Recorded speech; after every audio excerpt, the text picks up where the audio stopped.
my wife and I, we just figured this out the hard way, unfortunately. And I don't want that for other people. So I said, what can we take these gifts that we have of teaching, of taking a very complex subject and breaking it down into plain conversational English? What can we do that in? So, wow, I'd love to teach personal finance, but I just don't want to teach personal finance. I want to give people the technology to empower them to do something with it. Our guest today is Jason Schappert, is a serial entrepreneur and financial technology visionary. Now, he's dedicated to empowering individuals to achieve financial freedom, something him and I both share. He's the co-founder of Moolah. It's an AI-driven investment platform that simplifies very complex financial concepts, and it provides personalized insights, super important, to help users make informed investment decisions. Now, he almost gave up on his last business. We're going to hear a little bit about that. Jason, welcome to the program today. Richard, really excited to be here and start diving into that. Now, we're going to talk a lot about Moolah today. We're going to get to that a little bit later. I want to hear all about the genesis of this incredible idea and how it's helping people. And that's going to take us into the future. But before we do that, we're going to go rewind the tape and go back into the past. Now, you were telling me before we hit record that you're an aviator. You've spent a lot of time in that. And I believe that ties into your last business. So walk us through what transpired where you almost hung up the towel and said, forget about it. I'm going to go back and get a, job. What happened? Right. Well, to give the listeners just some perspective, we were one of the largest providers of FAA test preparation, which is a fancy way of saying we made the books, the curriculum, the videos for pilots to pass their various exams and everything else. We're an online ground school. So this was always an idea and kind of a passion project for me. I was trying to build this online ground school by night, yet I was still an active flight instructor, meaning, Richard, you would come to me, you'd sit in the left seat, I'd sit in the right seat, and we'd go take a flight lesson. And I was always kind of just working this balance between this.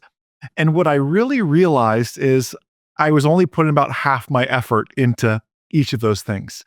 And then a particular month, I don't remember the month exactly, I'm sure I could look it up, but it came into my life where I went to leave to go to work. Again, it was, flight instruction, teaching a student, and there was a tow truck sitting at the end of my driveway. I thought, I know exactly why you're here.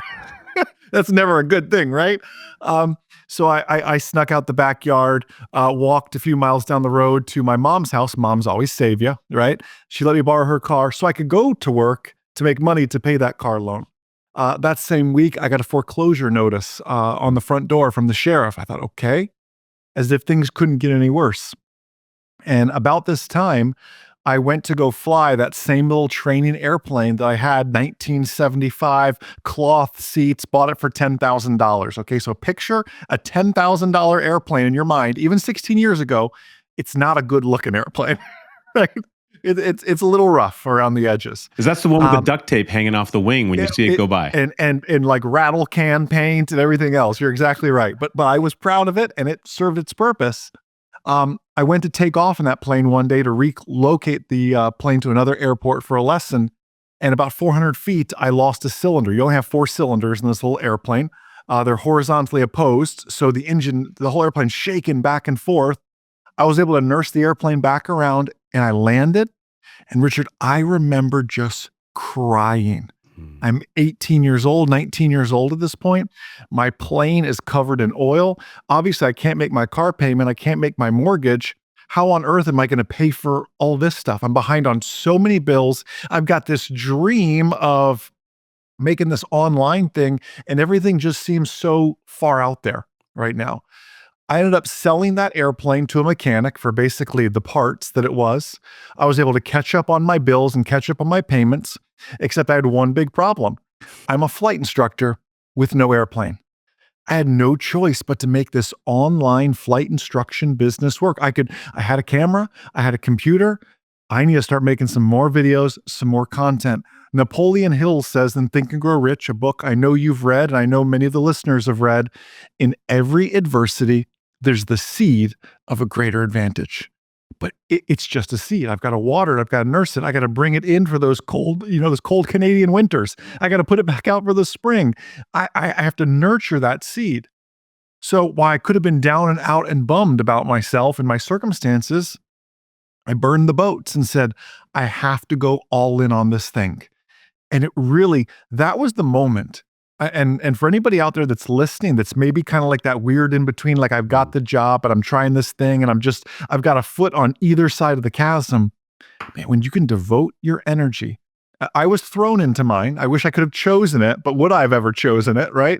But when you can devote the time to pursue that vision and commit all your time to it, um, you can't help but find success. Oh, I love it, and the fact that it worked out for you is Yes, evidenced by the fact that you were able to build such a large organization. What really is interesting, I can picture, the smoke billowing out of this airplane as you're trying to land it, and I'm reflecting even on my own journey and seeing some of these kind of similar challenges that I've had almost in the past. It's really inspiring that you're able to pursue and push through it. Now, obviously, you had some people helping you along the way, and some of of those course. people weren't necessarily family members, but it was even like inspirational characters. You mentioned Napoleon Hill, kind of Yeah. reminds me of the book The Obstacle Is the Way, to Yes, some yes. degree. And so, who were some of those people that were a hero to you in that time to help you stay motivated, get through, stay the course, be able to pursue this vision, this dream that you had? So it's really twofold. On the family aspect, I did grow up in an entrepreneurial family. Mom and dad still to this day have a pest control business and they do it together. So I got to grow up 12 years old. My first job was killing bugs with dad. In fact, that's why we actually moved to Florida. We used to live in Maryland, but dad wouldn't work in the winter. And he was so smart. He said, where can I move that I can kill bugs year round?